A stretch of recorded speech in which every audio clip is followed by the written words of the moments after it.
Hey everyone, it's Eric, and before we get to this week's episode of The Living Force, I wanted to let you know that we will not be discussing Alphabet Squadron this week.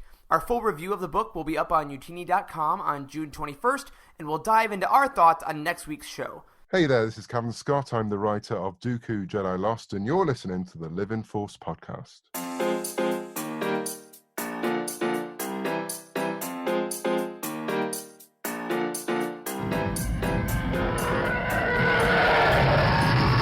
Welcome to the Living Force podcast. This is where the fun begins. A Utini production. How do I get? Yes.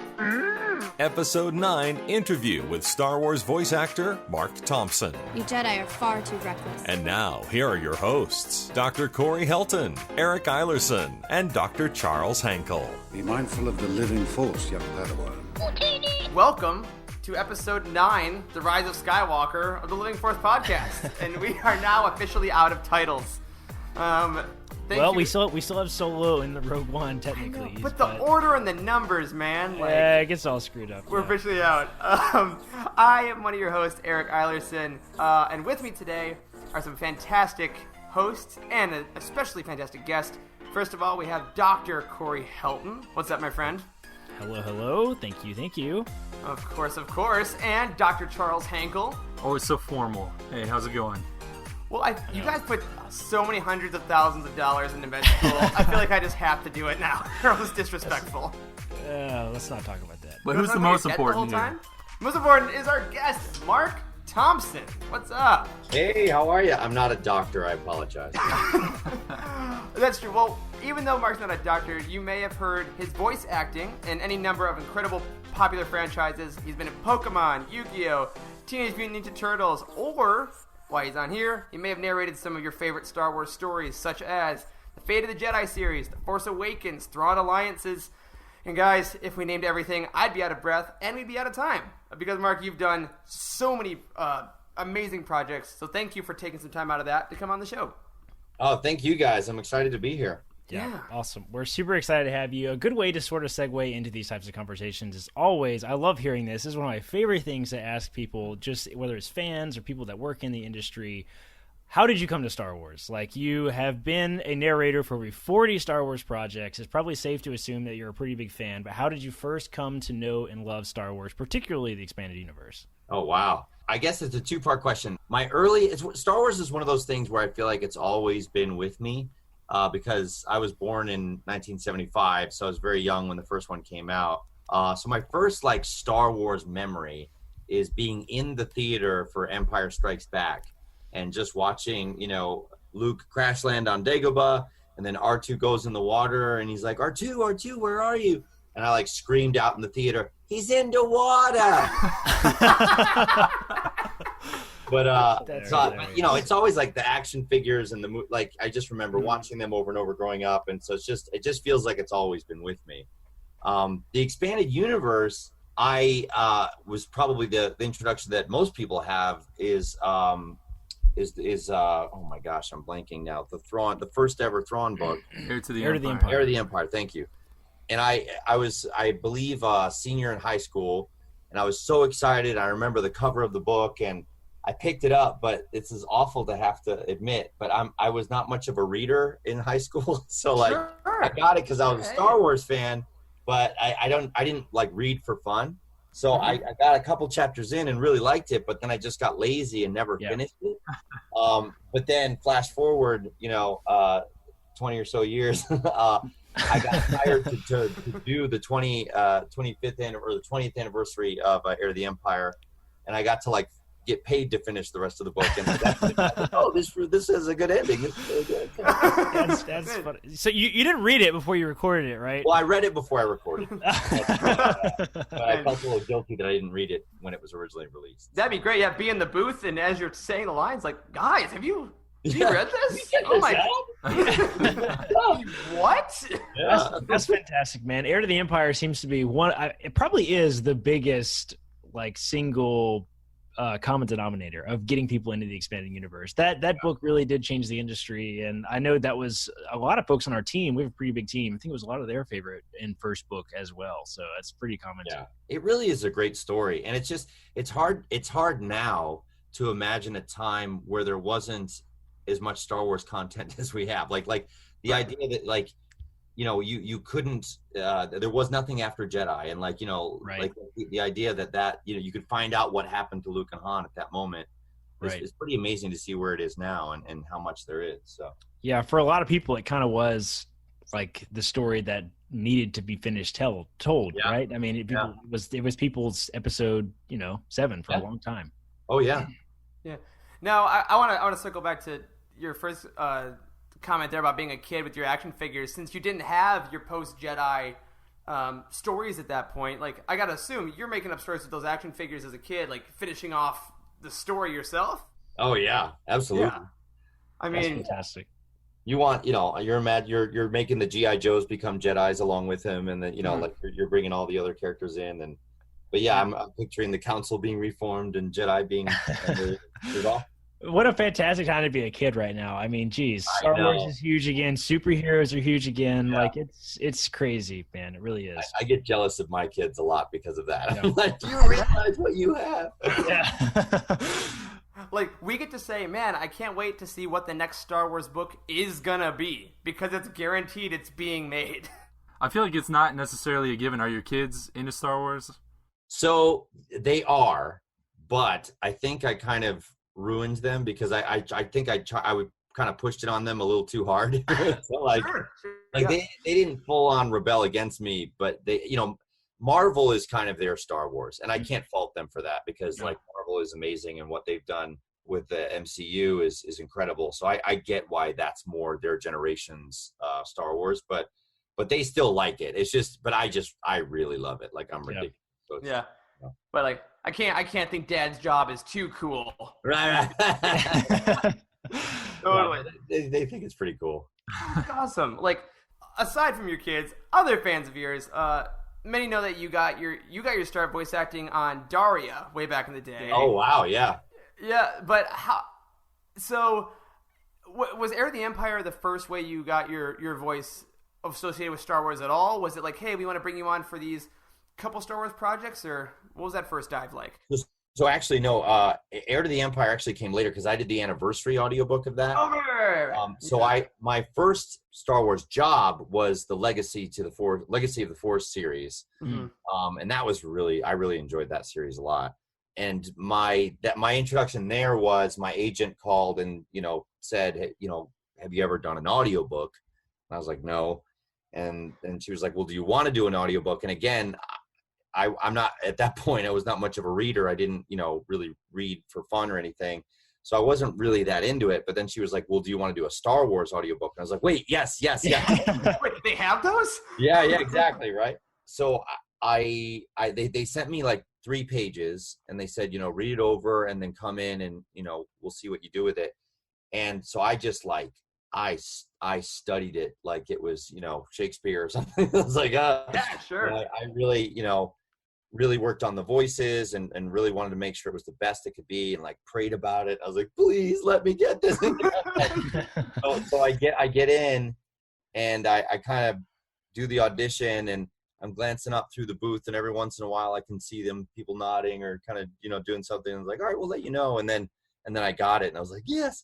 But I actually didn't. I think I got the job because I could maybe mimic some of the voices. But reading a book and performing a book, I learned the hard way is a difficult skill. And like it's like I kind of wanted to treat it almost like a radio play and just kind of like this is not necessary. Okay, my line, my dialogue, and I make the dialogue interesting, but like the descriptions of the starships or like the narrator, I just kind of was like not putting much into it. And Kevin Thompson, who directs a lot of these, really was able to coach me and help me get better at making every aspect of them important and engaging. So I owe a lot to him because he's just a genius at this stuff. And he had been doing this stuff since the novelization of episode 1. So he'd been doing it for a long time at that point, and he's really a genius. And so, but that was my first kind of entry point there, and that they wanted somebody to do that 9-book series. So I knew it would be kind of a long chunk of time, but then I didn't know if they would keep using me after that, and thankfully they did.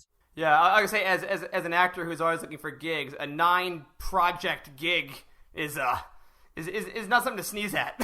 So, but I gotta say, like after that first one, I was kind of like, what did I get myself into? Because it was challenging to kind of sit there and read it for so long. And I like in the booth, I would like start to invert words and get stuck on pronunciations, and it was definitely like, this is going to be hard. But it's a career now. Oh my God. Yeah. But it got better as I went along. And now it's one of my favorite things I do. Like now I feel like I'm doing a one-man show, and I get to do this entire. Oh yeah. Really That's fun. amazing. Yeah, so our sort of dive into the expanded universe is very similar. The first things I read was the Legacy series as well. Like, oh, cool. In fact, Invincible by Troy Denning, I've talked about this a lot. That's the first book I read, and it was the finale of that entire series. Wow. I make a big joke about that all the time because that's the random book I picked off the shelf at Barnes & Noble, right? So, like, hence why we're trying to make it easier for people to take it. Oh, that is true, actually. Yeah, so it was a very challenging book to get through as a first-time reader. It's like, who are all these characters? This all feels very important. I mean, it was the finale of that huge. Yeah. It's cool that you brought this up, actually, because you just worked on Kevin Scott's Dooku Jedi Lost as your fantastic and incredibly popular voice as Yoda. Oh, thank you. How is that experience working with a really talented cast? How is that experience different than recording an audiobook by yourself? Wow, it was really fun. I loved it. I would love to do more of them. It's different because I think we recorded that in a huge booth, and there were like usually 4 or 5 of us in the room at a time.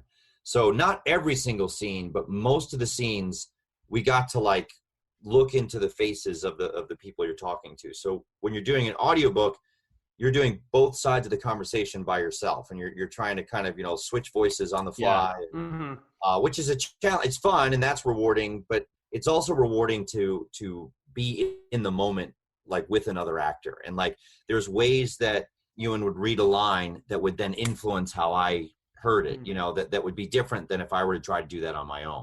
So you get inspired by everyone else's take, and then that just raises the level of your, the quality of the work, because you have all these other people to feed off of, and it's so it's really fun. I really, really enjoyed it. I was just gonna say, did that feel similar to doing some of the voice acting that you've done? Because I've seen some behind the scenes of Clone Wars, necessarily how they do it. They are all in the same room recording their own characters. Did it feel a lot like that, or? Well, so when I did Teenage Mutant Ninja Turtles, we recorded that way. Most of the cartoon stuff I've done, it's usually just me by myself there. Really? So like it's, I find it to be rare when they are willing to spend the money on the bigger studio. Yeah. Right.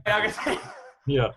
So it's awesome when it happens, but most of the time I'm still by myself. So I loved being with everybody in the room, and I would love to do that more and more. So yeah. Awesome. And I always feel guilty when, I have to try to attempt to do like the female voices, because I just feel like, somebody's just rolling their eyes listening to this 40-year-old. Right. Like, that's it. That's how it sounds. Yeah. So you've narrated, I mean, we've listed quite a few projects that you've done. And as Eric said, whenever we started, we could go on for probably about an hour or so, but you're one of the lucky few that's actually been able to narrate one of the novelizations for a film, because you did The Force Awakens. Mm-hmm. And the reason why that is so cool is that back in the old days, if you will, during the original trilogy, they released the book sometimes a few weeks before the movie actually came out. So if you wanted to spoil it for yourself, you could just head to the store, buy the book, read it cover to cover before you ever go into the movie. Yeah. And unless I'm mistaken, I think The Force Awakens is the last one where they released the book before the movie. Yeah. Yeah. So what was that like? Because since you obviously narrated it, that means you read it before you went to go see the movie. Yeah. It's kind of weird because I'm first and foremost a fan. Mm-hmm. And so like when the movies come out, I like to I dress up in costume. I wait in line, like when prequels came out, I slept out on the sidewalk before they had, reserved ticket seating. And so like being there opening night and not having anything spoiled and seeing it for the first time is a big part of the experience for me. So there was a moment when they asked me to do it where the director actually asked me, and they were like, do you want to do this? Like, or is it gonna, spoil the movie for you? And I had a moment where I was like, they emailed me that, and I was like, I don't know. Do I want to do it? Like, it's a valid question. Yeah. It ruins seeing episode 7. I've been looking forward to this for so long. And then I told my wife that, and she was like, "Are you kidding me? Of course you want to do it." I was like, "Oh yeah, you're right. I guess that's exactly how my wife would respond." Because the way she described it to me was like, if you got cast to be in episode 7, you would take you would want to be in Star Wars, wouldn't you? And I was like, "Okay, yeah, you're right. I would." So then I agreed to do it.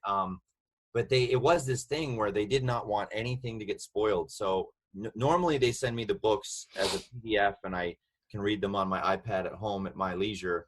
But this time I had to go to Penguin Random House's offices, and I had to go in a special room.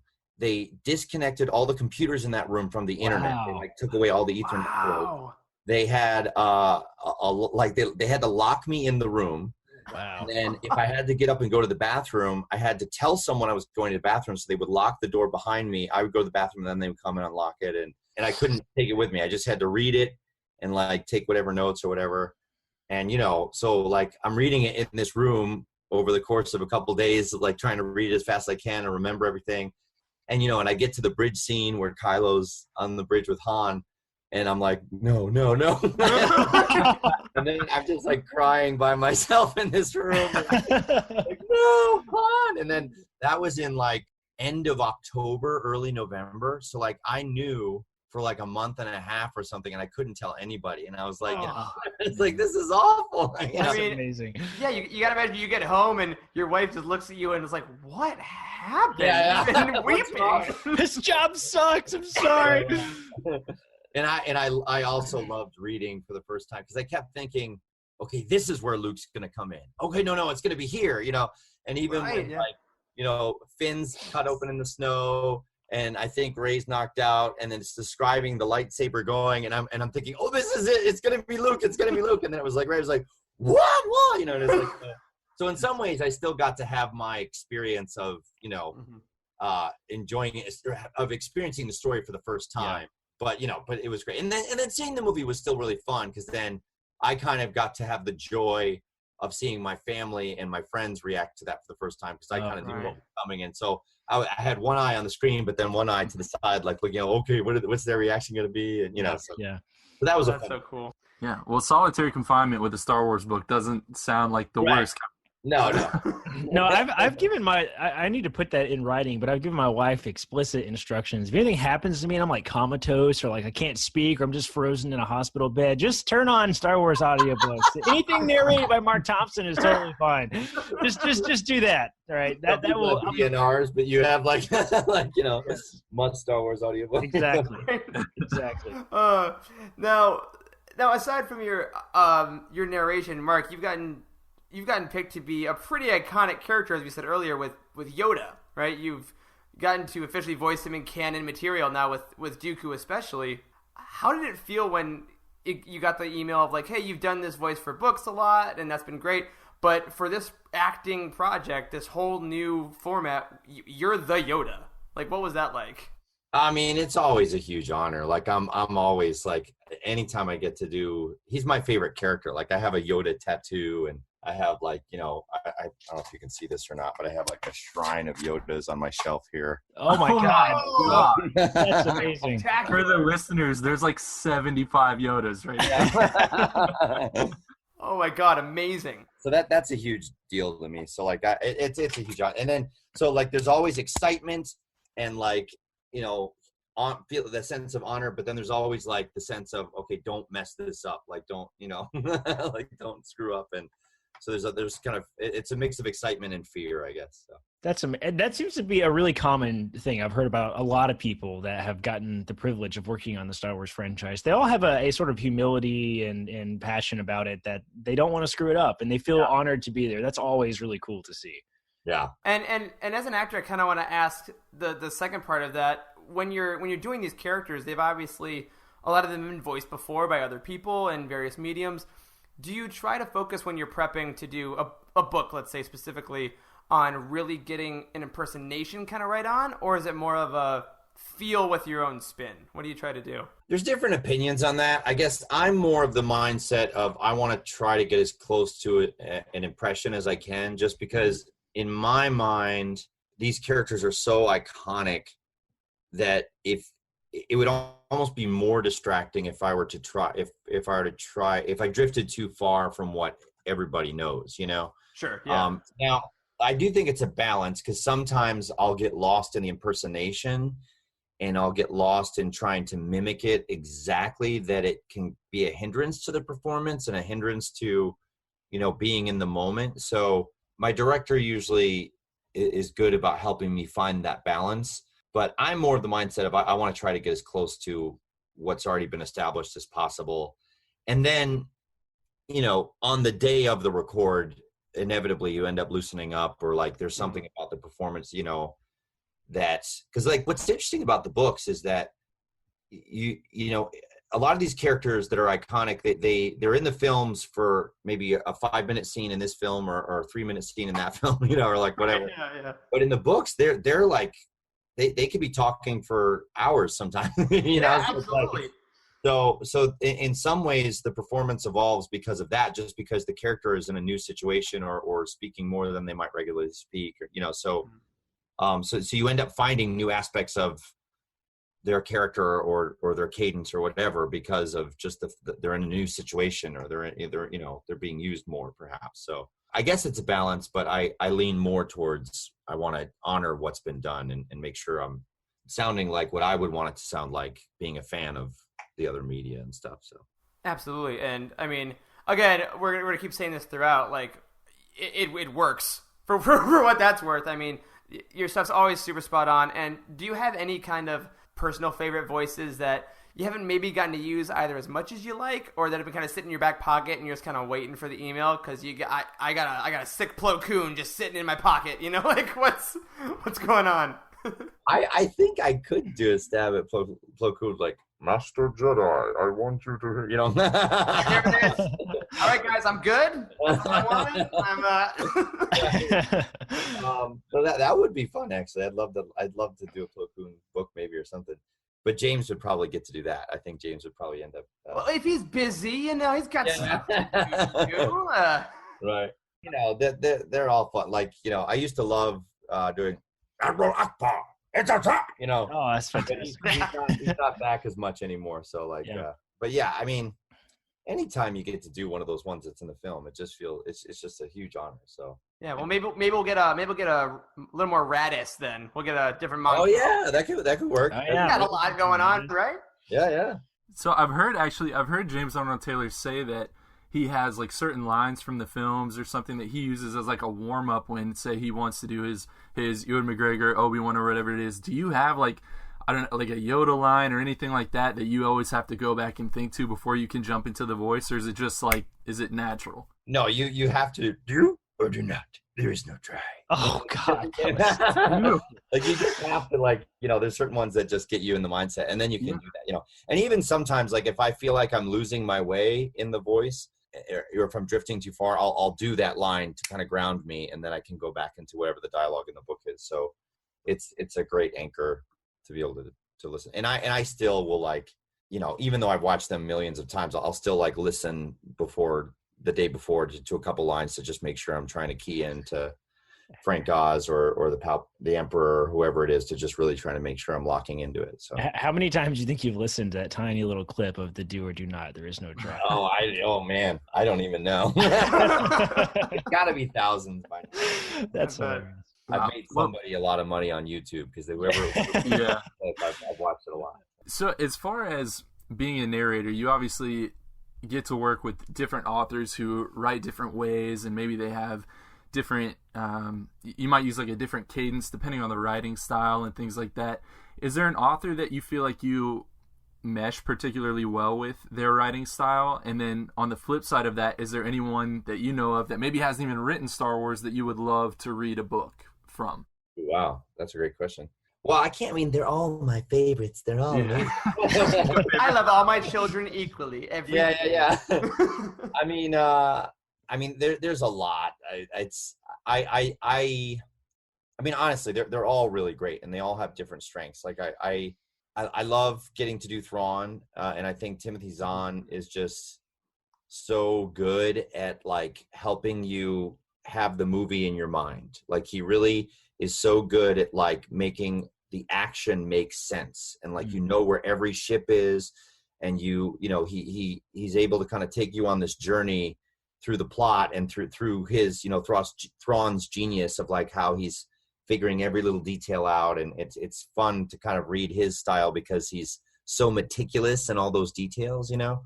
I loved doing Dark Disciple, Christy Golden, and just, you know, there was so much heart in that story, and you know, and just getting to do Quinlan and Asajj Ventress, and you know, I kind of teared up in the booth during some of their scenes because they were just so beautifully written, and just you really felt for those characters, you know. And then Chuck Wendig, who did the Aftermath series, he's so funny. Like his just, you know, is in the dialogue and the banter between the characters was so witty.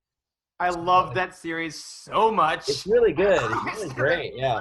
Singer and Jazz, especially. I'm just like, they're so fun. I get like, doing those voices back and back because he seems like he does write in a very conversational way almost. Right. Yeah. Like the dialogue was just so spot on. So like, so, you know, so all of them, like I could go on and on, but like all of them have different strengths and things that are so fun, and it's a joy to get to perform them, you know. So totally. Now go ahead, Corey. I was just gonna say Aftermath is a perfect example of how cool it is when audiobooks can be different experiences than novels. Like as that Aftermath is one of the more criticized sort of written works that in the EU, and the universal sort of statement about that is that the audiobook is a completely different experience. So whenever anyone has anything negative to say, I always say, listen, go listen to the audiobook. It'll be completely different for you. So it's really cool to sort of see how the medium in which people absorb the EU can really change the way you look at it, which is really, really cool to me. I hadn't thought about that. That's cool. Yeah. Yeah. Now you mentioned earlier that you got your kids into Star Wars a bit, and they're super into their Marvel stuff. Do you actively try to incorporate like more Star Wars into their time? Like, do they do audiobook stuff? Like, do they listen to your actual work there, or is that kind of a little bit of a world divide that you like to keep? Well, it's not, I probably would like to knock that divide down. I mean, like, that's Daddy, you know. But I've tried a couple times. I got to do a Marvel audiobook recently, and I played them a little bit of it, and they were like, "Oh, cool," you know. I feel like I think it's just it's just not they're just not into that format, I guess. How old are your kids? They're now 14 and 16. Okay. Oh, cool. They're that age. Yeah. They have to be too cool. Whatever you did, even though you have the coolest job ever, it can't be cool to them right now. Yeah. I mean, you know, they're very supportive and they're very encouraging. It's just awesome. I don't think it's their, like, I feel like I've always kind of just missed what they were into, because like when they were really young, I was doing like Daria and like, you know, Pokemon and Yu-Gi-Oh. And then when they got a bit older, when they would maybe be into those cartoons, I started doing a bunch of like really little kid shows, like kind of like, you know, Bubble Guppies and like Wonder Pets and all this stuff. And we're definitely not into that. And then, you know, so I feel like I just kind of keep missing like what they're into. That's funny. Yeah. So. Right. But it's interesting. You say, you know, they don't like the format as much. It's interesting to me now because I see a lot of high school kids and stuff. Like they're getting a lot into podcasts and stuff at that age, and I'm earnestly interested in if a lot of them, like you and myself, frankly, in high school, I didn't read a whole lot for fun. If the audiobooks, and especially now with these audio drama things, if they're going to be kind of bridging that gap, like we're going to trick you, like this is a book, but you can put it on your AirPods, like it's fine, like you don't have to read. Yeah, in fairness, I don't think I've actually played them one of the Star Wars ones, and those really do have like all the music and the effects, and like you're saying, and like, they're really high production value. They really are. Yeah, so we live in New York City, so like there's not, most of the time our commute is just a quick subway ride or whatever. So there's not a lot of time where have a long extended time where they would be listening. So I think that also gets in the way of maybe trying it. But maybe the next road trip we take, maybe I can try again. Yeah, there you go. It is. I'll vote for Aftermath. I'll put that in there. Yeah.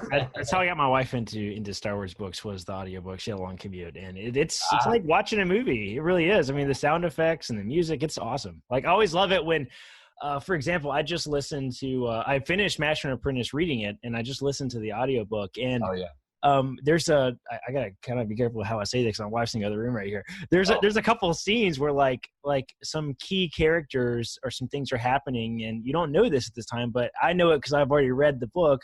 Like, the evil Emperor music starts to play in the background. I'm like, oh, this shadow.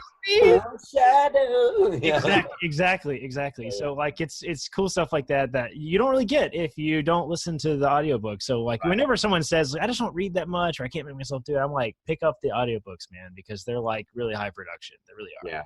I mean, I owe so much to it's Kevin Thompson and Paul Goodrich that are responsible for all that stuff. And I started doing Star Wars audiobooks, and then I started doing other audiobooks for other things.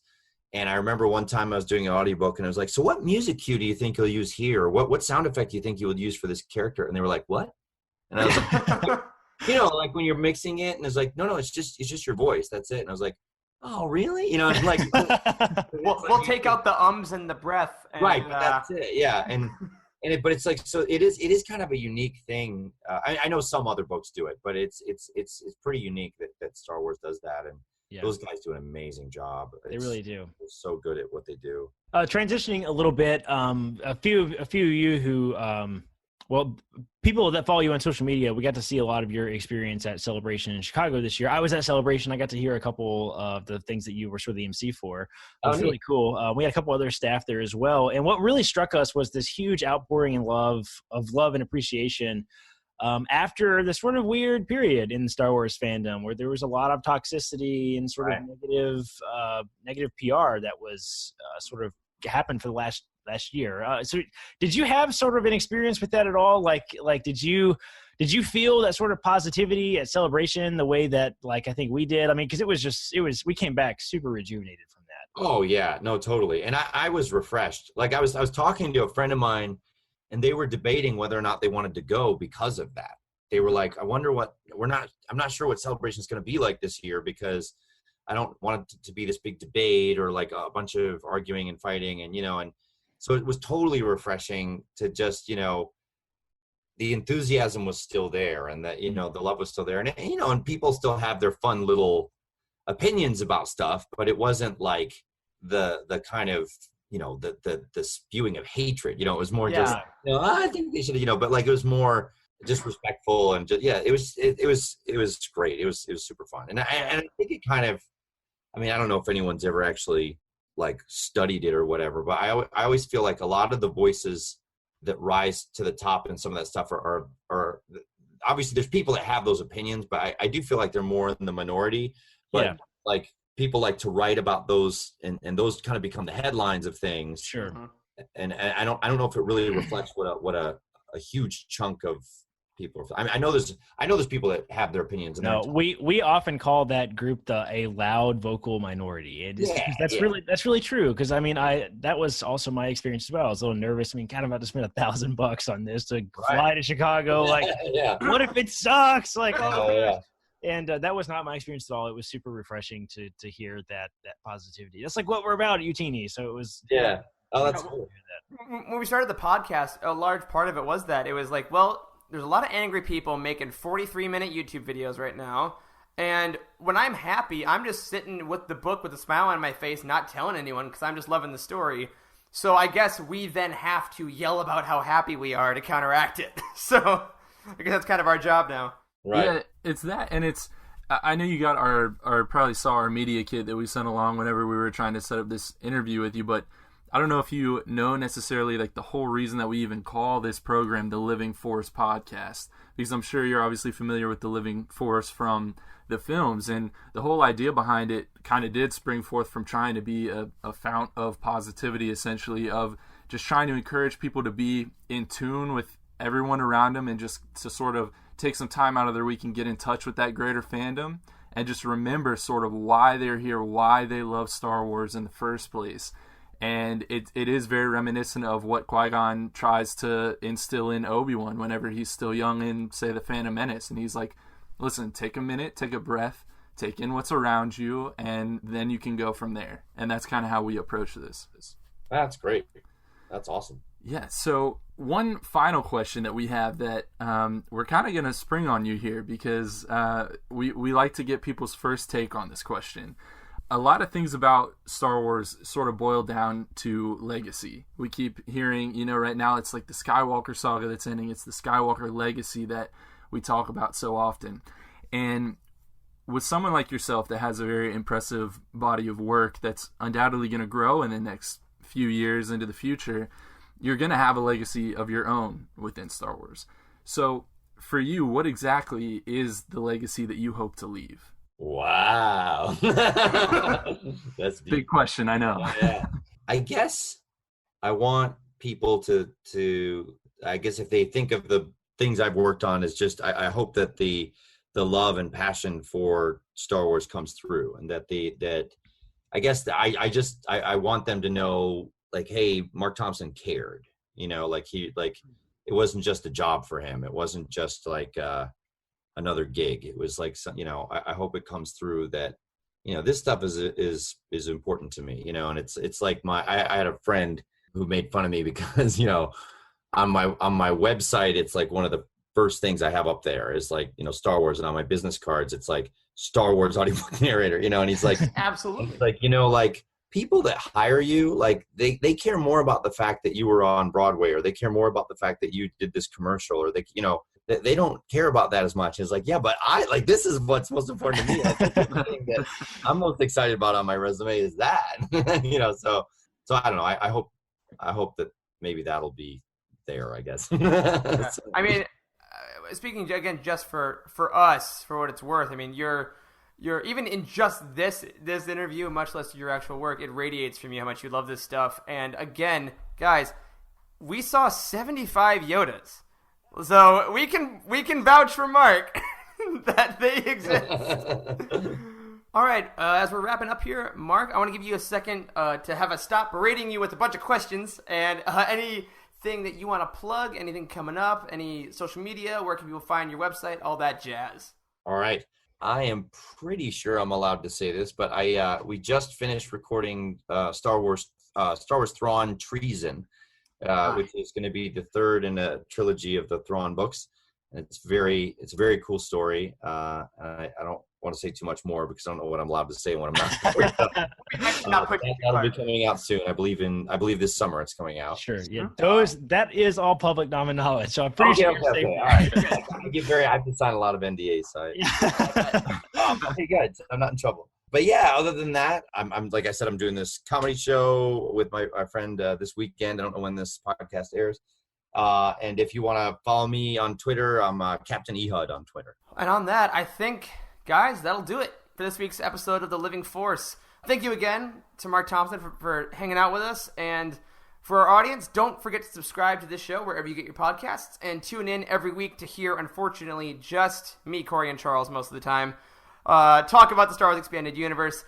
But please, if you like the show, leave us a review to help people find us, and head over to utini.com for reviews, articles, and book profiles on everything Marc's talked about and every other book you can think of in the Star Wars galaxy. Now, we ran out of time today, obviously, but if you want your thoughts on this show, email us at livingforcepod@utini.com, tweet at us at livingforcepod, or join our Utini Discord community by going to utini.com/discord. You can find each of us individually on Twitter. I am at Eric Eilerson, Corey's at DocStarWarsMD, Charles is at C. Hankel, and again, Marc is at Captain Ehud. Make sure, if you haven't already, pre-order Thrawn Treason on Audible and Amazon to get Marc's awesome work on that. I cannot wait to see how this thing ends up, personally. And a special, special thank you to Matt Davenport. Dude, you're a great editor. You're listening to our voices right now, and we appreciate it. Freddie, who's doing all our tech wizardry, and Wes, our community manager. So thanks again to all of you guys for being on here, and for all of you guys listening, may the Force be with you.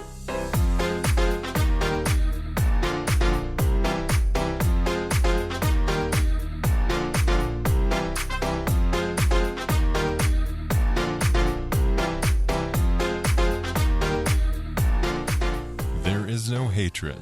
There is joy. There is no division. There is union. There is no apathy. there is passion. There is no gatekeeping. There is community. This is the Utini Star Wars Fan Code. Embrace it, live by it, and above all, trust in the living force. That's all for this week. Join our community and surround yourself with like-minded fans by visiting us online at utini.com. Until next time, may the force be with you.